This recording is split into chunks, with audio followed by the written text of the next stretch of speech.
Good afternoon বন্ধুরা। দেখো আজকের দুপুরের মেনু কি বানালাম। আজকে বড় ছেলেটার জন্মদিন, তাই আজকে একটু পায়েস বানিয়েছি।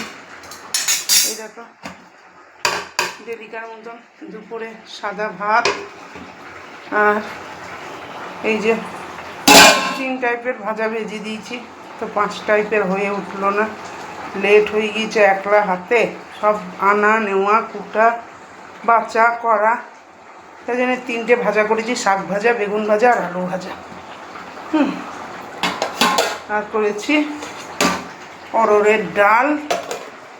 আর এখানে এই যে ছেলের জন্য পায়েস তুলে রেখেছি। আর এই দেখো ক্ষীর করে কাজু কিশমিশ দিয়ে পায়েস রান্না করছি। এখানে হচ্ছে কচু বেগুনের, ছোলা কচু আর বেগুন দিয়ে একটা তরকারি। আর এইখানে সেই চিংড়ি মাছটার আলু দিয়ে লাল লাল করে মাখা মাখা একটা তরকারি। এই হচ্ছে আজকে। আর তো আছে মিষ্টি, হ্যাঁ দই আর আনিনি, 2 টাইপের পায়েস আছে বলে।